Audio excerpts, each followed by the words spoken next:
Hola, ¿qué tal de nuevo? ¿Cómo han estado? ¿Cómo les va con esta cuarentena que ya es sexentena y no sé cuántas cosas más, ¿no? Pero en fin, me da mucho gusto volver a estar con ustedes para seguir platicando de esos temas históricos que tanto gustan y sobre todo pues que aprendemos para entendernos, ¿no? Porque pues siempre he comentado que hay que conocer el pasado para entender el presente y transformar el futuro. El que no conoce, no entiende y está incapacitado para transformar. O sea, es una ecuación matemática nada más que aplicada a la historia, ¿no? Es conocer, entender, transformar. Bien, pues hoy vamos a comentar algo muy interesante, ¿ok?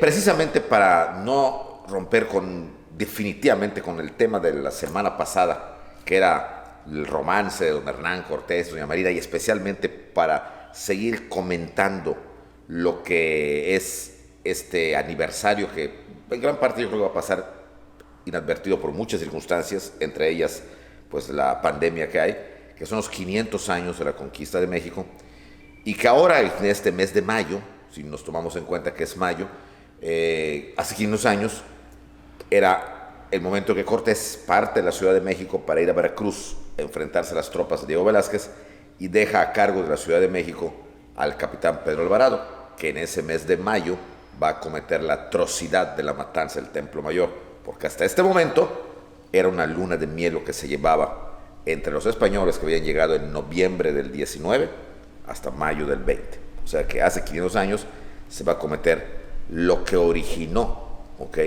el levantamiento furioso de los aztecas contra los españoles que hemos comentado en otra sesión. Pero hoy vamos a comentar algo que casi nadie conoce.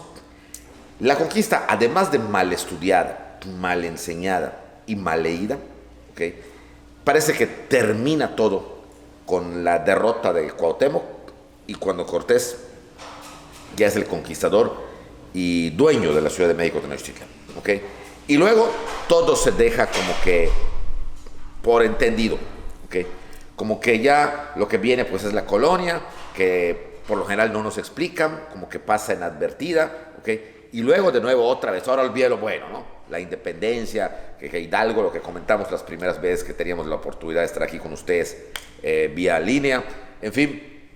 Pero hay una parte muy interesante, que es ese periodo que va de la conquista de México, ¿okay?, hasta el establecimiento completo y total del virreinato, que no fue inmediato, pasó mucho tiempo.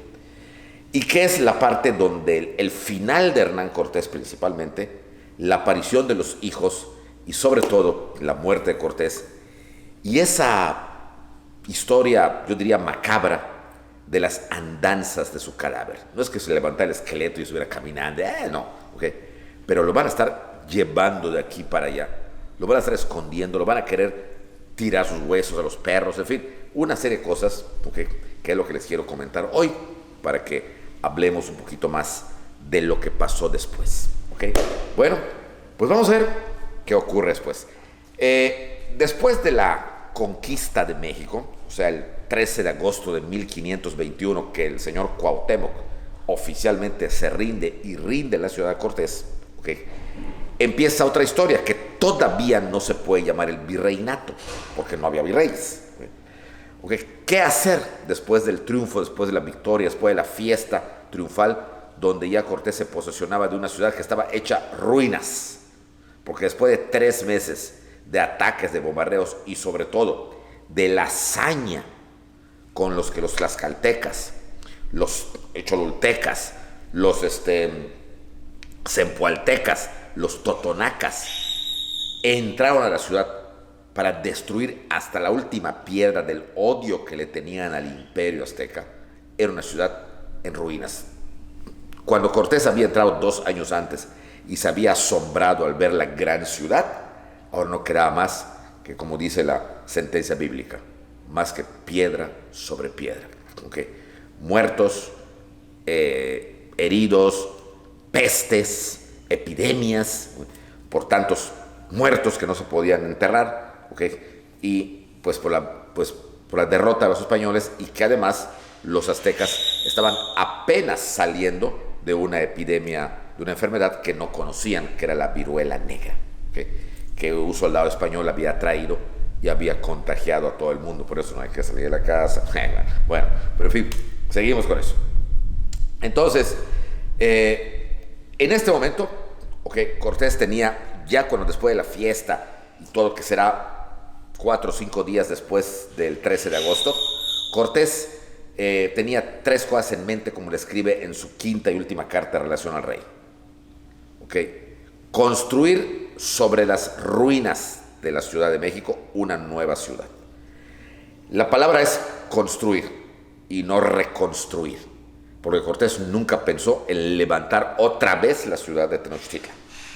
Era acabarla, quitar hasta el último escombro y construir encima una nueva ciudad, con las piedras, los cimientos de la antigua ciudad. Eso es una cosa. Lo segundo, como buen católico y sobre todo fanático religioso, Cortés necesitaba urgentemente informar al rey que le enviara frailes para la cristianización. Hasta este momento Cortés solo tenía 2 sacerdotes de la Orden de la Merced, 2 mercedarios, el padre Olmedo y el padre Díaz. Pero ya no se daban abasto. Necesitaban cristianizar a todos esos aztecas, sobre todo a Cuauhtémoc, que había sobrevivido, y Cortés lo había tenido como un prisionero especial, porque la gente lo seguía viendo como emperador caído y por lo tanto le interesaba cristianizarlo. Y tercero, pues evidentemente, pues recibir los premios que le correspondían. Y eso se va a dedicar todo ese tiempo, todo lo que es de agosto a diciembre del 21, a limpiar la ciudad. Tenía bastantes limpiadores, estaban todos los tlaxcaltecas, todos los indígenas, van a limpiar, van a acabar con la ciudad. Aquí se va a dar la primera fricción que Cortés va a tener con sus indios aliados. Todos los indios querían escabecharse, esa es la palabra, a los aztecas. Esto es interesante, porque en la historia oficial y mal contada, e inclusive perversamente contada, tal parece que los genocidas eran Cortés y sus hombres, cuando no era así. Los que querían acabar con el último azteca eran todos los indios aliados, empezando por los tlaxcaltecas y terminando con los zempoaltecas, los otomíes y todos los demás. No los podían ver, los odiaban terriblemente, querían acabar con el que no quedara vivo ni uno solo. Y está documentadísimo eso, tanto en los códices como lo que dice Bernal y como en todo, y las fuentes primarias y secundarias que hay. ¿Qué tan terrible habrá sido el imperio azteca? ¿Qué tan brutal habrá sido? Que nadie los podía ver. No soportaban a los aztecas. Entonces, ahora que estaban vencidos, ellos creyeron, por eso habían apoyado a Cortés, que Cortés los exterminaría, porque eso era la creencia de ellos, matarlos a todos los mexicas. Y cuando Cortés no los mata, y no solamente no los mata, sino que protege a Cuauhtémoc y sobre todo protege al pueblo mexica, esto disgusta a los demás. ¿No? ¿Qué pasó? Queremos matar, son unos bandidos malditos, nos han sojuzgado, se han matado a nuestras esposas, a nuestros hijos, se han comido esto, la sangre humana. Y Cortés los va a proteger. Eso es algo muy importante que no lo dicen. Los va a proteger, porque la idea de Cortés era cristianizarlos y aculturarlos, era agregarlos, hacer toda una unión. Esa es la cuestión, no una división. Ya había pasado, ahora había que unir, y la forma de unir, según Cortés, era la religión católica. Por eso, cuando en enero y febrero empiezan a llegar los barcos, ya había mandado las cartas a España, con los primeros 12 frailes, y con la gente que venía a España, porque ya sabían que Cortés se había conquistado, fue cuando los frailes empiezan a cristianizar a la gente. Empezaron por Cuauhtémoc, para bautizar a todos ellos. Y los empiezan a cristianizar, y se dejan cristianizar. pues si no todos, casi todos. Porque vaya, digamos que en eso coincidían, tan fanáticos eran los españoles como tan fanáticos eran los indígenas. Entonces fanatismo y fanatismo como que se unieron. Y entonces se van a dejar cristianizar.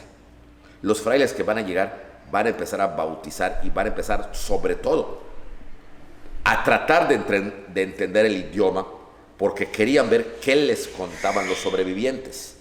Porque fueron los frailes, las otras fuentes primarias, que van a escribir la historia de los mexicas y de los tlaxcaltecas, de lo que ellos les contaban, porque ellos sí van a tratar de aprender el idioma, casi todos, Vasco de Quiroga, Bernardino de Sahagún, Toribio de Benavente, o sea, el mismo Bartolomé de las Casas.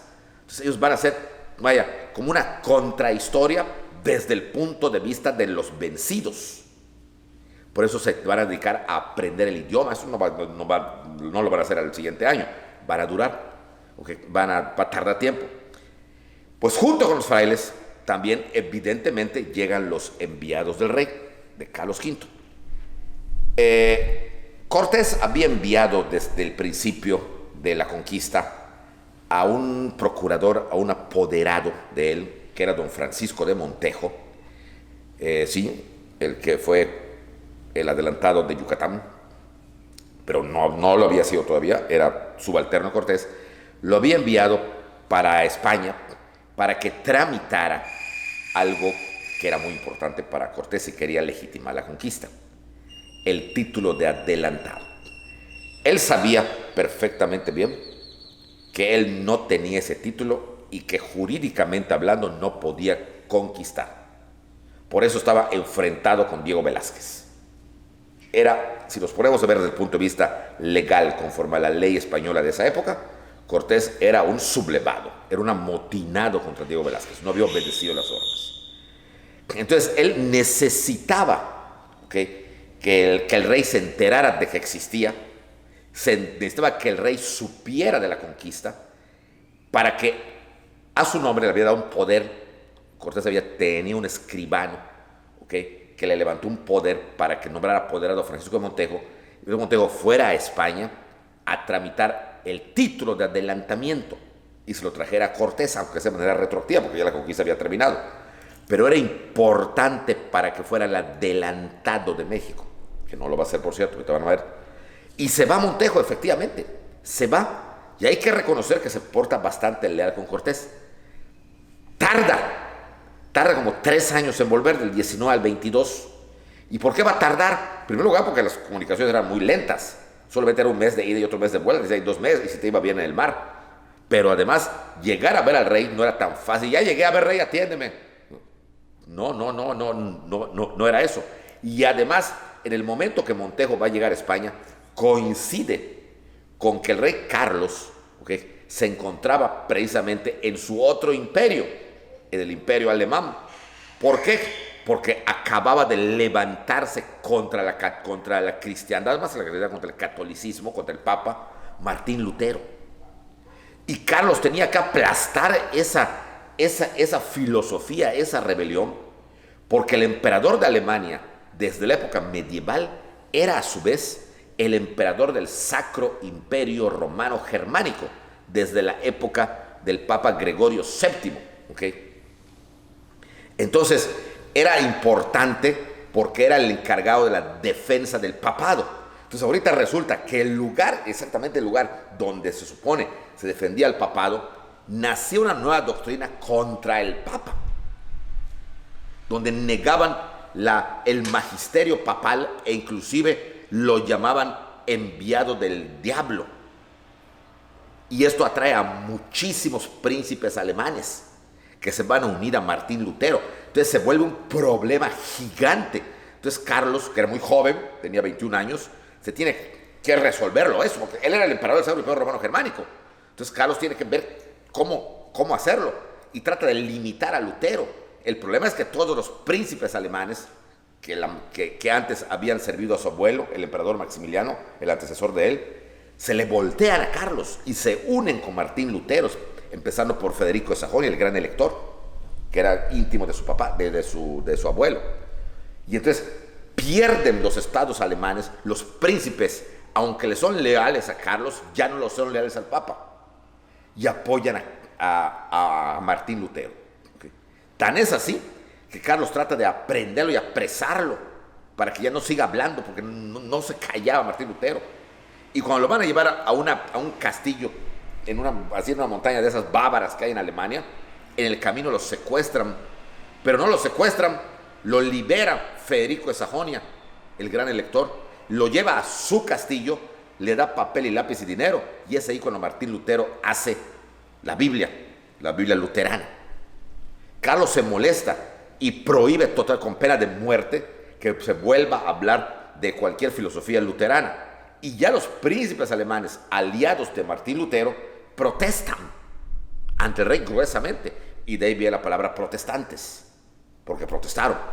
Entonces, ante este embate terrible, ¿okay?, que ya no, para conservar el poder a jovencito, y al menos los príncipes estaban, políticamente apoyaban a Carlos, entonces Carlos no le queda más remedio que aceptar los hechos consumados. Es decir, ni modos. ¿Okay? Lo cual esto va a enfurecer al Papa Clemente, ¿okay?, y le va a llamar a Carlos traidor, que no defendió a la religión católica, y luego forma una liga clementina, y esa es otra historia. Pero a lo que voy, que en este momento, cuando Montejo llega a España, Carlos estaba en otra onda, e hizo esperar a Montejo. Montejo se sentó allá en Toledo, donde estaba Carlos V, esperando, ¿okay?, a ver, o sea, hasta se escaldó, hasta que buenamente después llega Carlos, ¿okay?, y ya era un hecho consumado. Cuando se entrevista a Montejo con Carlos V, ya era un hecho consumado, ya la conquista era un hecho. Las cartas de relación de Cortés habían llegado, ya contaba todo. Entonces el rey ya le convenía porque pues, sí, ya se hizo. Ya no iba a juzgar a Hernán Cortés como amotinado por las otras cartas que le enviaba Diego Velázquez también. Ya le convenía, porque además le estaban mandando regalos, y un montón de regalos que le mandaba a Carlos. Entonces Carlos lo que hace es, ya no tiene caso darle a Cortés el rango de adelantado. ¿Para qué? Si ya lo hizo. Mejor vamos a darle el rango, ¿okay?, de gobernador de México y un título nobiliario, que va a ser el título de Marqués del Valle, del Marqués del Valle de Oaxaca, que era la antigua Antequera. ¿Okay? Y con esto va a regresar Montejo muy contento para dárselo a Cortés, su título nobiliario, ¿okay?, y además gobernador de la Nueva España. Gobernador, o sea, la misma categoría que Velázquez, no virrey. Bueno, pues vengan los virreyes, hay una bronca, que es lo que les quiero contar. Bueno, entonces llega, pero junto con Montejo llegan varios funcionarios reales, ¿ok? Entre ellos el tesorero real, mandado por Carlos V, un tipo llamado Juan de Alderete. Este señor venía a lo que vino, celoso de su cargo y de su deber. Él venía a que no le vayan a escatimar al rey lo que le correspondía por la conquista. El quinto real, y además un poquito más para él, un poquito más para sus amigos, y lo clásico, ¿okay? Una mordidita por acá y la más acá, ¿okay? Y como Cortés hablaba en sus cartas de que había mucha riqueza, pues Alderete vino diciendo, pues aquí debe estar la ciudad de oro que tanto se habla en España, ¿okay? Y cuando llega, y sí ve que era totalmente otra cultura, y sí ve que había monumentos, había algunos que quedaban, ¿okay?, y todo lo demás, pues dice, aquí hay lana, ¿okay? Y entonces se presenta con Cortés, que ya había construido una casa bastante buena en Coyoacán, que les conté cuando vimos su romance con Doña Marina, el breve romance con Doña Marina, y le exige ¿qué pasó? Que él viene por el quinto real. Y aquí viene la cuestión. Cortés le dice, pues da la casualidad, señor, que hay muy poca lana. Con trabajo le estoy pagando a mis hombres con el botín de guerra que se lo merecen, los que han sobrevivido. Porque usted no sabe lo que aquí ha pasado. Y no hay ese oro. Pero usted lo dije, efectivamente, había, pero ya no hay. ¿Y dónde acabó todo el tesoro de Moctezuma? ¿Okay? Porque ese famoso tesoro de Moctezuma, hasta hoy se dice, ¿dónde el tesoro de Moctezuma? No hay. Se perdió, o fue un mito, se perdió. El tesoro de Moctezuma, hasta en los 60, cuando filmaban películas, hasta aquel famoso héroe mexicano llamado el Santo, en la Rueda de Plata, empezó a buscar una película que se llama Santo, buscar el tesoro de Moctezuma, y no lo encontró. O sea, no se encontró el famoso tesoro. Entonces, por lo tanto, era un mito. Ahora, ¿qué es lo que se cree que pasó con el tesoro? Lo último que se sabe, y que Cortés dice, que la fecha de la noche triste, que ahí se acerca, para que se comeron 500 años, el 30 de junio, ¿okay? Los soldados llevaron todo el oro que pudieron llevarse. Pero al ser atacados, la mayoría pereció y el oro se perdió y se hundió en el fondo del lago. Entonces, en el fondo, pues está en el fondo, como es que después de 500 años no lo han sacado. Entonces, como que sí, como que no. El hecho es que no había oro. Pero también el hecho es que Juan de Alderete no lo crees. ¿Cuál me chupo? ¿De qué hay? Hay. Pues no hay. Pues no hay. Y entonces Juan de Alderete, ¿okay?, empieza a preguntar a los soldados. Y se da cuenta que los soldados estaban tan molestos como él, porque decía, ese capitán no nos dio lo que nos merece. Y también ellos creían que estaba el tesoro. Los mismos soldados de Cortés. Porque aquí hay algo muy interesante, ¿eh? Si alguien después de la conquista le fue fiel a Hernán Cortés, ¿saben quiénes fueron? Los indígenas. Ni siquiera los soldados. Porque los soldados querían la lana. Y la lana se había esfumado. Sí había, pero muy poca. No, Cortés repartió solares, o sea, terrenos, las casas de la nobleza azteca. Ellos querían la lana. Y eso no había. Y entonces Juan de Alderete lo empezaba a buscar. Aquí tiene que aparecer. Tiene que aparecer, porque yo no voy a llegar a España para decirle al rey de España, siempre no hubo. Pues podía. Tiene que aparecer el tesoro. Y Cortés dijo, no hay. Y entonces Juan de Alderete empieza a darse cuenta que Cortés se llevaba mucho, eso tampoco lo cuentan porque no les conviene, a esa división que hemos tenido los mexicanos desde hace siglos, ¿okay?, entre indigenistas e hispanistas. Cortés se llevaba mucho con Cuauhtémoc. ¿Okay? Así como se llevó con Moctezuma, también se llevó con Cuauhtémoc. ¿Y por qué se llevó? Que era por interés, por lo que sea, pero se llevaba. Y se llevaba bien, porque lo quería bautizar. Al fin de cuentas parece que sí se bautizó, ¿okay?, porque se habla que se cambió el nombre, se llamó Don Juan de Alvarado, ¿no? En fin, inclusive se dice que ya dejó de vestir como indígena y se empezó a vestir con ropas españolas, como le pasó a Doña Marina, que tampoco dejó de vestir con su batón clásico, ¿no? Empezó a vestir como española. Eso es algo que tampoco nos dicen, ¿ok? Pero pues, era lo normal que había pasado después de la conquista. Entonces se llevaba con él, que porque lo quería cristianizar, lo que sea. El hecho es que un buen día, por algún motivo, Cortés no estaba con él, y Juan de Alderete ya le había echado ojo a Cuauhtémoc. Digo, no porque estuviera guapo, dijo, madre, cómo me gusta este. No, o sea, no. Sino más que nada, porque dijo, este lo sabe. Como emperador lo sabe. Y entonces, aprovechando la ausencia de Hernán Cortés, ¿okay?, Juan de Alderete agarra a Cuauhtémoc y un tipo que estaba con él, ¿okay?, que era un señor de Tetepaquetzal, que pasó a cachado en la historia, lo agarra y le dice, bueno, a ver, ya más o menos masticaba el español Cuauhtémoc, y además tenía traductores, y le dice, a ver, ¿dónde está el tesoro? ¿Qué tesoro es de Cuauhtémoc? ¿Cómo que cuál? El que le dice al capitán Cortés, porque tú como emperador lo sabes, así que yo no creo que no lo sepas. Y Cuauhtémoc dijo, pues no lo sé, pues fíjense que efectivamente no sé el tesoro, pero no puede ser, no sé el tesoro, no lo sé, y no lo sé, y no lo sé.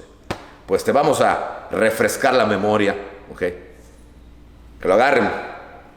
Y entonces viene ahí la famosa quemada de los pies, que ilusamente mucha gente cree que fue Hernán Cortés el que se los quemó. No tuvo nada que ver en la quema de los pies de sus amigos. Y además, no solamente Alderete le quemó los pies, le quemó las manos también, para que hablara. Con los pies no habló. A nosotros solo nos dicen que quemó los pies y que muy valiente dijo aquella frase, no estoy en un lecho de rosas. Pero como le quemaron las manos, eso tampoco lo dicen, Cuauhtémoc boqueó. Les digo, sí, se los voy a decir. Y los lleva a una parte del lago de Texcoco, ahí está. Y sí, agarran 3 o 4 cositas. Y eso es todo. No hay más. ¿Cómo que va a tener? Y no apareció el famoso tesoro. No apareció. Entonces Juan de Alderete se va con un palmo en narices, porque no apareció el tesoro, tenía que volver a España. Se va furioso con Hernán Cortés y él va a empezar a hablar mal de Cortés, que estaba robando la lana. Cuando Cortés regresa, ve a su amigo vendado aquí, vendado en los pies, pues digo, ¿qué te pasó? Claro que no se trataba tampoco de, dirán, ¿y por qué no lo defendió? ¿Por qué no castigó a Juan Alarete en primer lugar? Porque Juan Alarete era superior a él. Era el tesorero real. En segundo lugar, no se iba a pelear con el rey. Bueno, esto ocurre entre febrero y marzo. Pero también, como quedamos también, otros de los visitantes que llegan es la esposa de Cortés, doña Catalina Juárez, que como comentamos la clase pasada, se presenta así de improviso. Cortés la lleva a su casa, ¿okay? Y misteriosamente amanece muerta al día siguiente. Se dice que Cortés la ahorcó porque el padre Olmedo, que fue el que le va a dar los santos óleos cuando ya la van a meter al ataúd de manera rapidísima como quería Cortés no quería velatorio, dice que cuando le pusieron en el ataúd y le abrieron aquí el cuello, como era muy blanca, tenía como unos sellados, unos dedos en la garganta. Y corre rumor de que Cortés la asesinó. Ojo con esto, porque esto va a ser sumamente importante cuando Cortés caiga en desgracia, ¿okay? Y ante el rey. Bien, pues bien, así pasa 1522, 1523. En 1523 Cortés empieza a mandar expediciones a sus capitanes para que dominen todos los territorios dominados por los aztecas. Si ya no había aztecas, ahora había que dominarlos él. Y entonces manda a Pedro Alvarado por un lado, a Núñez de Guzmán hacia el occidente, ¿okay? A Cristóbal de Olid hacia la región maya, pero la maya sur, o sea, por donde está Guatemala, ¿okay? Y él se queda centrado en la Ciudad de México, tratando de organizar y sobre todo ver que la Ciudad de México empiece a levantarse, porque empezaban a construirse primeramente las casas de los españoles, los solares, ¿okay? Entonces él se quedó y va mandando a todos a diferentes lugares conquistando, ¿okay? Bien, pero resulta que en 1524, cuando ya tenía un año y le iban informando los conquistadores a Cortés cómo iban en cuanto a sus conquistas, ¿okay? Núñez de Guzmán, por ejemplo, le informó que tuvo que aplicar mano dura contra los indios de la región del occidente, y vaya que fue mano dura. Núñez de Guzmán muy diferente a Cortés. Ese sí fue un genocida de indios, ese sí, ¿okay? Núñez de Guzmán, ustedes van a Jalisco, la historia de Núñez de Guzmán es muy brutal, porque él mataba indios y cortaba cabezas terriblemente. Claro, los indios eran muy terribles, no eran como los aztecas. Bueno, pero lo triste y donde se va a involucrar aquí don Hernán es que le llega noticias de que Cristóbal de Olid, su amigo personal e íntimo, se había rebelado contra él en la región maya y se había declarado independiente de Cortés y que él solo obedecería las órdenes del rey de España. Algo parecido a lo que Cortés había hecho con Diego Velázquez, el gobernador de Cuba. Cortés arde en cólera y decide ir a castigar a Cristóbal de Olid y arma una expedición de cerca de 10,000 gentes, la inmensa mayoría indígenas. Y aquí vienen las cosas raras de Cortés. Decide irse por tierra. Si Olid estaba en la región baja de los mayas, o sea, en lo que es hoy Guatemala, Honduras, por ahí, ¿okay? Quiso irse por tierra, a pesar que Antón de Alaminos le dice que era mejor agarrar ya se conocía, agarrar el mar, rodear, ¿okay? Yucatán y aparecer, según el mapa, por donde debería estar más o menos Cristóbal de Olid. Cortés se niega y decide jalar en tierra y por tierra con 10,000 tipos rumbo hacia Guatemala. Una expedición loca, mortal, que tampoco nos dice mucho de esto. Una expedición loca.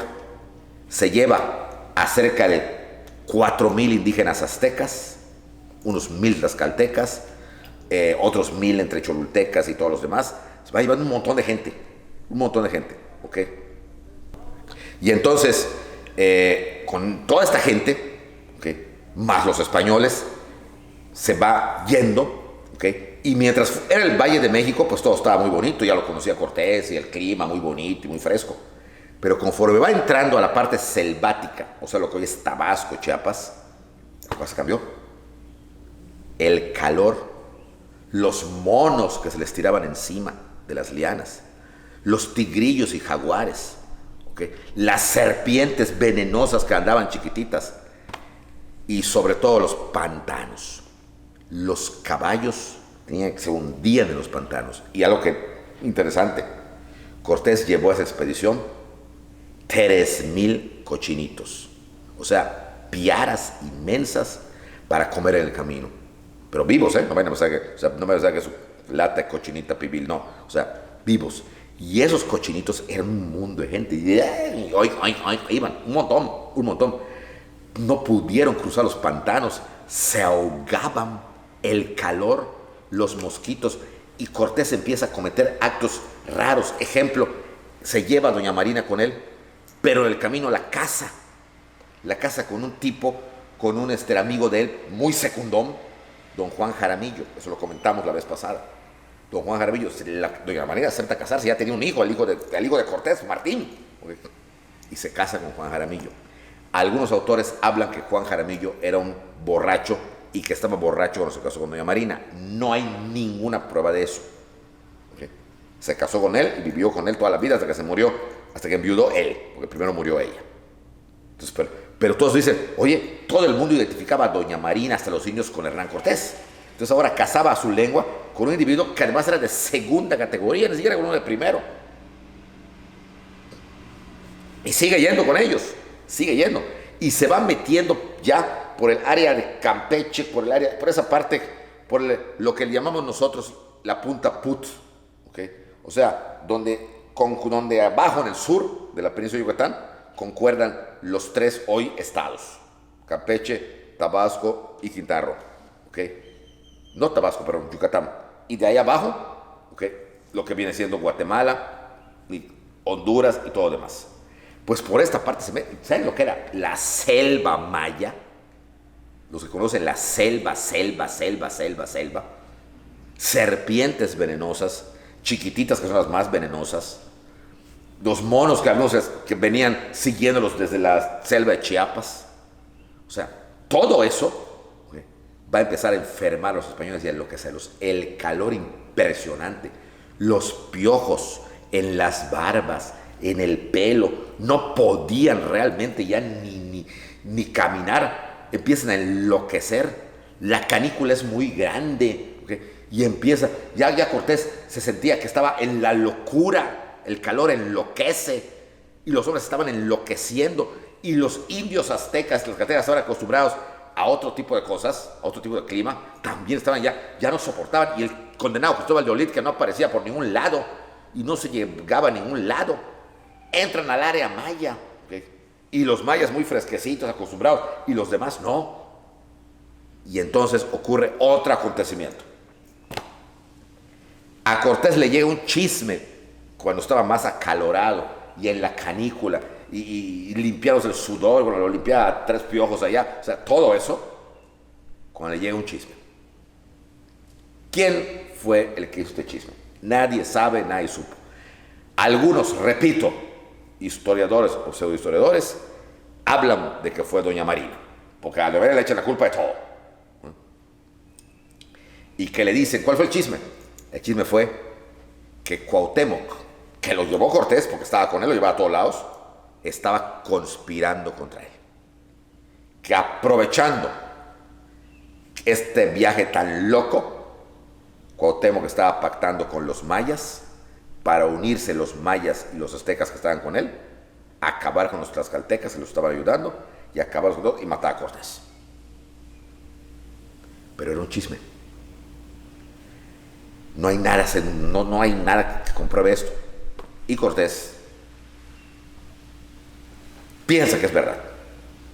Y entonces inmediatamente manda a prender a Cuauhtémoc, y sin siquiera preguntarle, oye, es esto, o hacer una mínima averiguación, lo manda a ahorcar.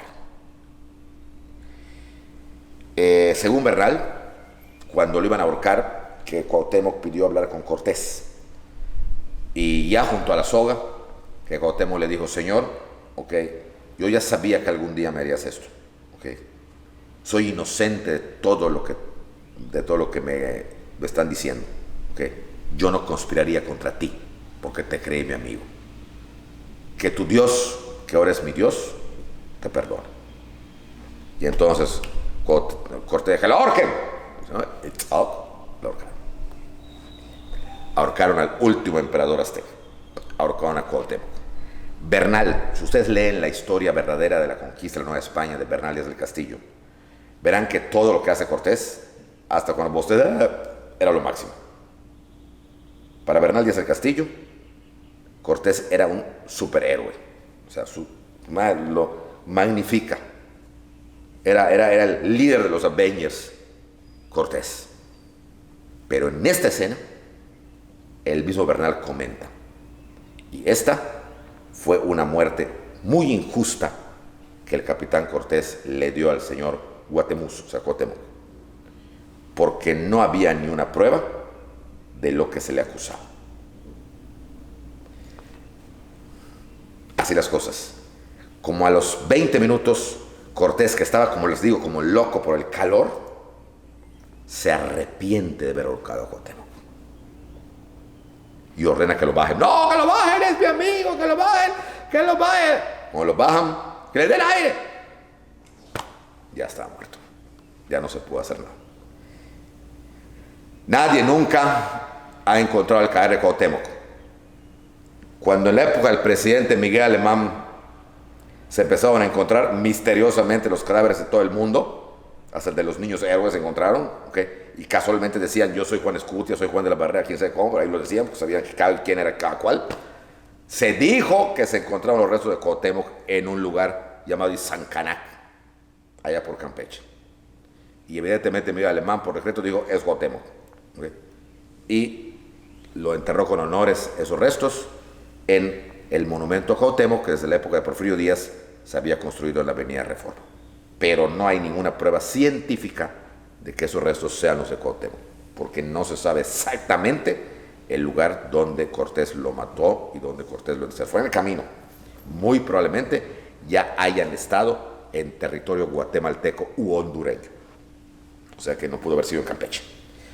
Bueno, esas cosas locas que se va dando.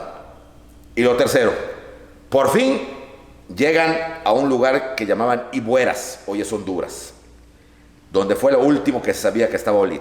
Y cuando llegan, los mayas lo reciben, medio violentos. Pero como tenían ya mayitas, amigos y todo lo demás, se acercan para preguntar qué pasaba, y preguntan por el capitán Olid. Y dicen: sí, aquí estuvo, magnífico. ¿Y dónde está? Ya lo matamos. Olid ya había muerto.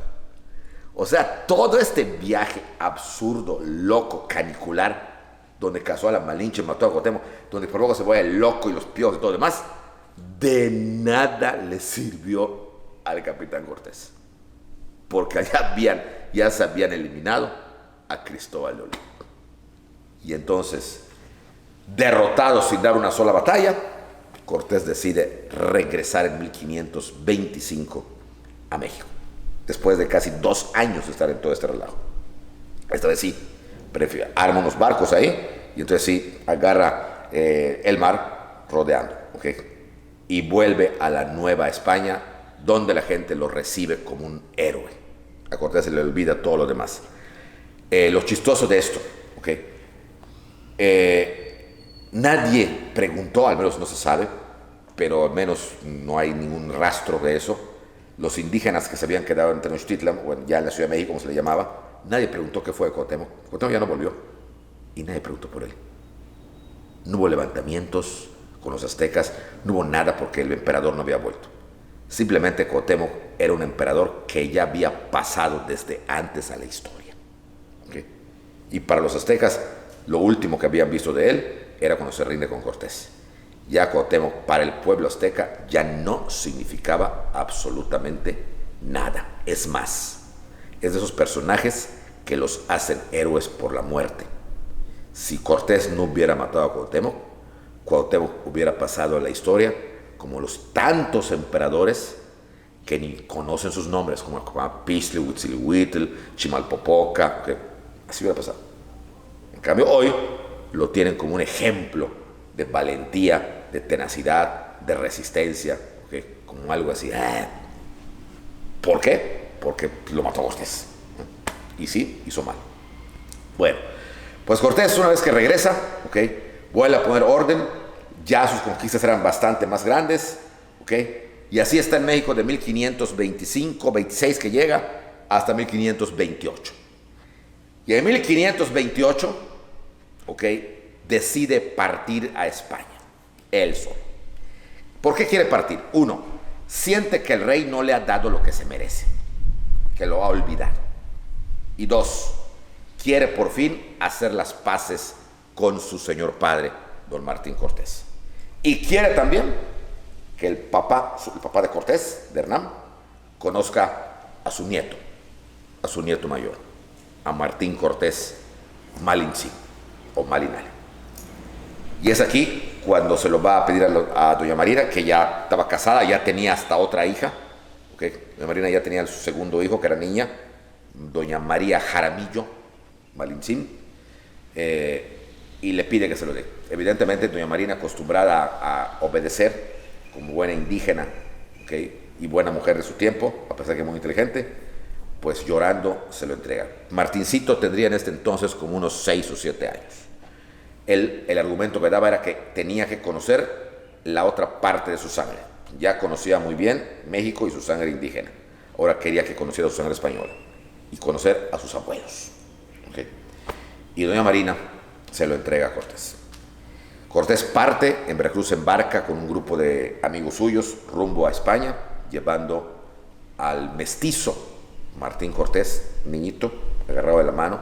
¿Okay? Ahí doña Marina se despide, abraza a su hijo muy tiernamente. Aquí tenemos que imaginarnos qué es, porque esto es más bien los historiadores novelistas lo hacen, porque no hay una prueba, así debió ser. ¿Okay? Y probablemente en Veracruz, digo sin el probablemente, fue la última vez que se vieron Cortés y doña Marina. ¿Okay? Si queremos pensar que todavía existía algo entre ellos, tal vez se abrazaron y se besaron. Cortés era viudo, ¿okay? Y doña Marina pues era casada, pero casada con un tipo que quizá no quería. ¿Okay? Si queremos ser más, no tan novelados, probablemente ahí se despidieron para no volverse a ver nunca más.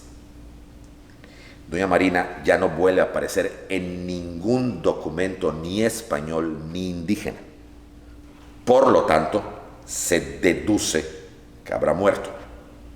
¿Okay? Se vuelve a mencionar a ella cuando, 30 años después de esto, doña María Jaramillo se presenta a los tribunales a reclamar la herencia de su padre, y entonces se presenta y dice que es hija de fulano y de doña Marina, y dice ya finada.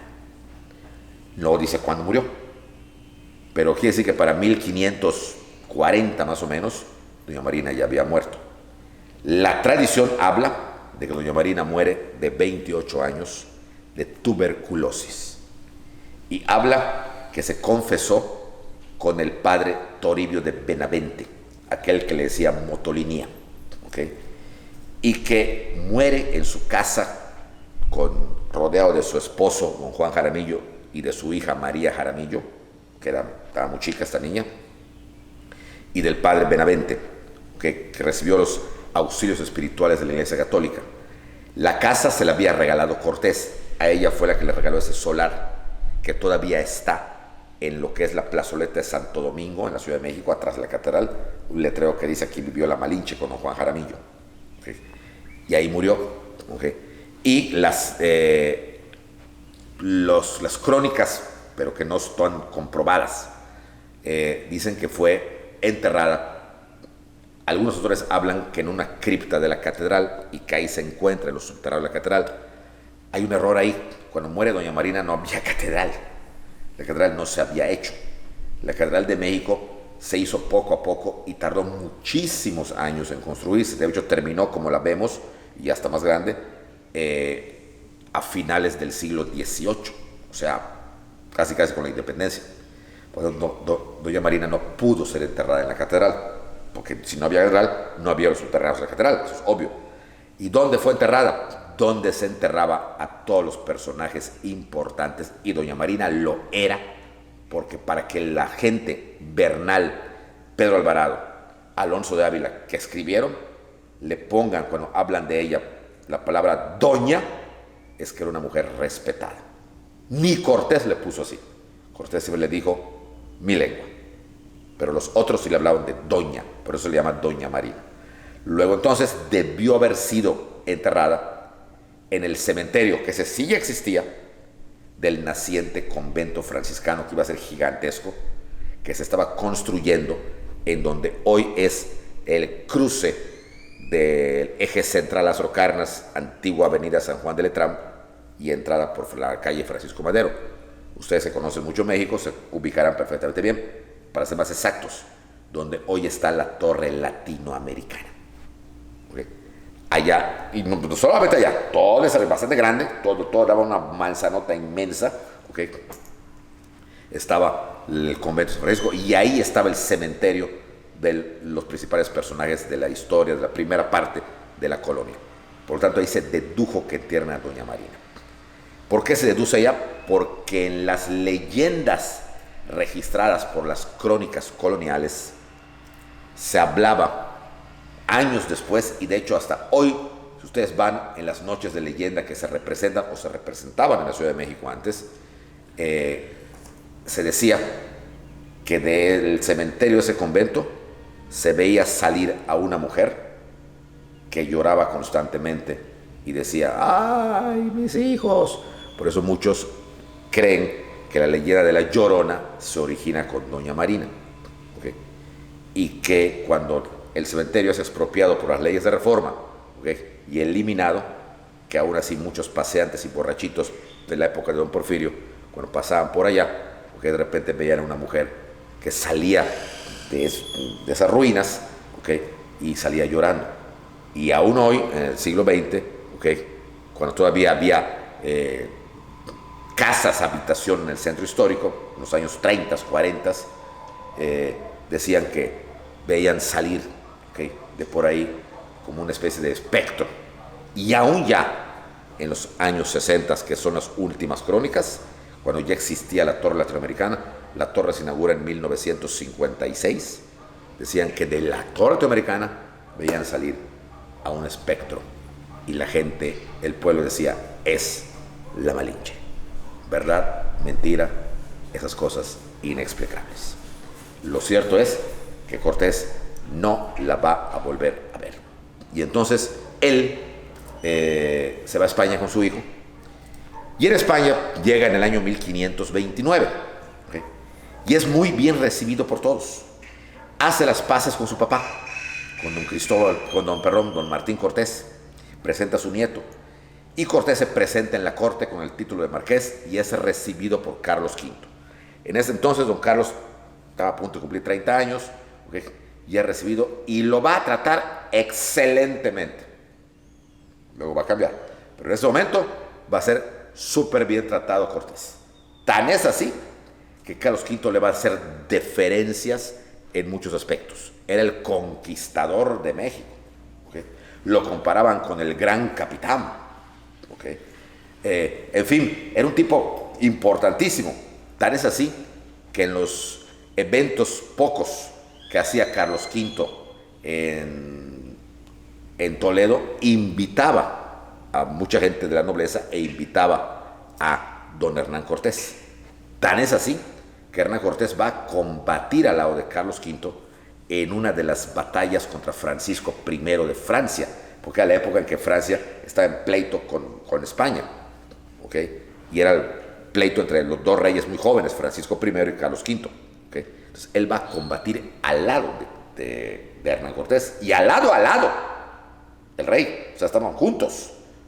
Entonces era su momento, el momento cumbre, 1529, 1530, 1531, y ahí, ¿okay?, conoce a una dama de alta alcurnia de la sociedad, muy pegada a la familia Habsburgo y conocida del rey Carlos, que era la joven doña Juana de Zúñiga, de la que Cortés se enamora perdidamente. Recuerdan que era viudo, y Cortés se casa con ella.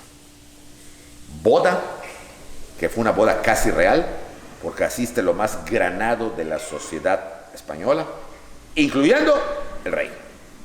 O sea, y don Hernán, que es su momento cumbre.